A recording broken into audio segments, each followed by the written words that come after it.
Hi, it's Tracy Bill. Today, I would like to talk to you on our daily sales vitamin about the nation's housing. That's our topic and where it is today. So it's February 15th, one day after Valentine's Day. So I hope you had a great V-Day.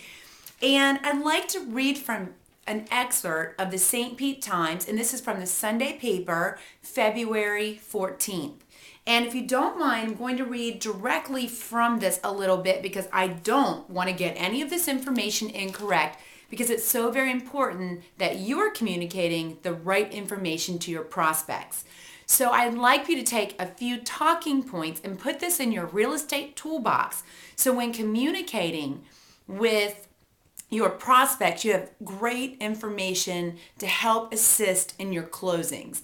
Number one, your prospects need to be putting their home on the market if they've not yet done that. And the first step is to help align them with a top marketing, not a marketing, but a real estate agent from your local market. And it's important to check their credentials and make sure, if possible, they're in that top 1 to 2% of realtors in your local market. Having the right realtor is critical to you helping your prospects get their home sold.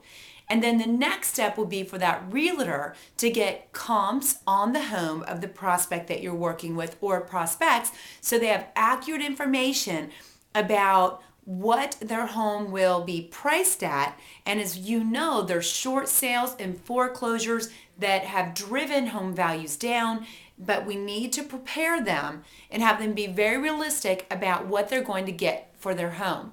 Now, they also need to understand what they're making or losing, whatever situation they might be in their home. I have a new tool coming out called the Real Estate Close Connection Sheet that I'm going to be sharing with you here in the next week or so that's designed to give you some more tools to utilize in your efforts to close. And one of the key things that I want to help you begin to speak with confidence with your prospects is, what is the real financial picture of their home? When did they buy it? What did they buy it for? What were they told it would list for? And what is the net that they're going to make from their home? And is that a profit from when they bought that? And then how much of their retirement planning was actually based on the value of their home? Many people had probably done financial plans when they retired. So where are they? Did they really build in that boom number that they could have gotten for their home when we were in the market boom? Was that really a big part of their financial portfolio and their retirement plans, or did their financial advisor, estimate a more conservative number knowing that that market bubble was going to end, which they should have done? So are they really negatively impacted the level they're saying truly in their financial picture, or are they more bruised from a level of frustration that they didn't sell their home 3, 4, 5 years ago instead of selling it today? And are they beating themselves up because they made that poor choice? How would anybody know it was a poor choice? We can't look back. We can't change our decisions. We have to move forward with confidence, knowing that everything happens for a reason. We did what we did. We made the choices we made. We can't continue to beat ourselves up and let that impact the rest of our lives. And many of your prospects are putting the decisions that they want to make to move to your property and have better quality of life, they're putting that on hold because they're still just so angered by the decisions they made yesterday to not sell when they could have cashed out and hit the lottery with their home. So is it more of a true financial burden, or is it kind of an ego burden? You're going to have to start having some of these conversations. Now, this is from the St. Pete Times, as I mentioned, February 14th, and it says, after 3 years of shrinkage, home equity is gaining ground.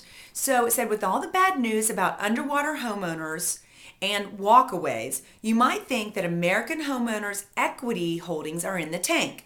But the least publicized recent statistic on the real estate market is that home equity is on the rise again. You notice least publicized. Oftentimes the media is not going to report the positive. We all know that.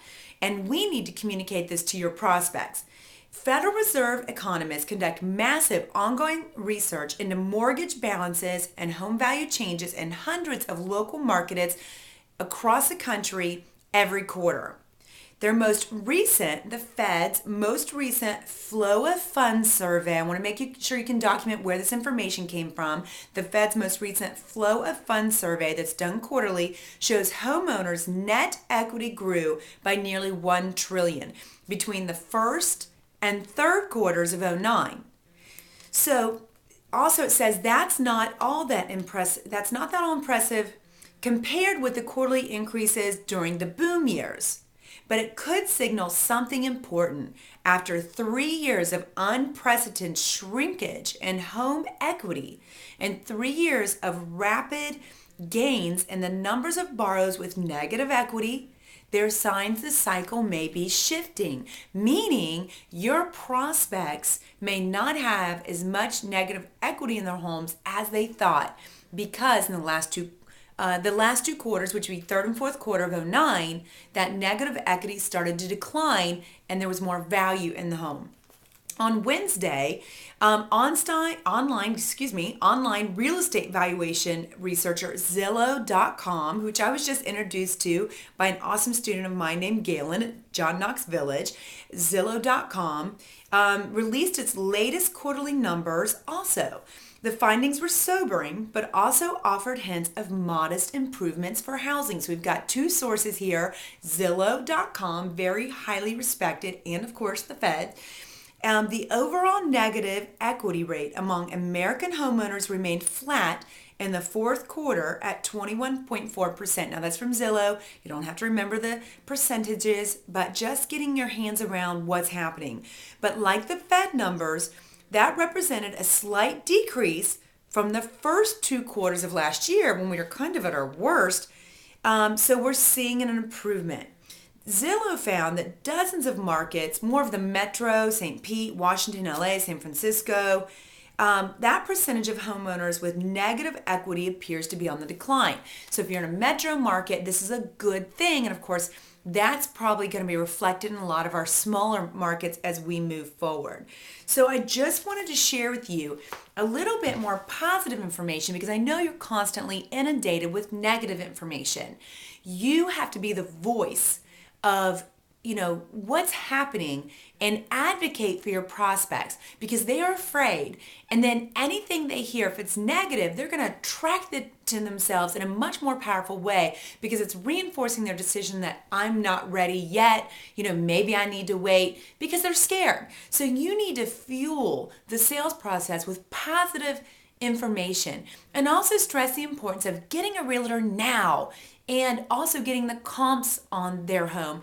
And then if they are going to put their home on the market, I would say in my experience, the most important thing they need to do is price their home right. If they price it right, as the realtor recommends, because they know what they're doing and they can show them in black and white on the comps why they're coming up with that number, it will move. And it can move in as quickly as 30, 60, 90 days if it's priced right and it shows well. So if they can even get out of their home and move in on a temporary basis with you, maybe you have some great incentives for them to do that until their home sells. I know people are waiving community fees and they pay when their home sells, all these kind of things, and monthly rental fees.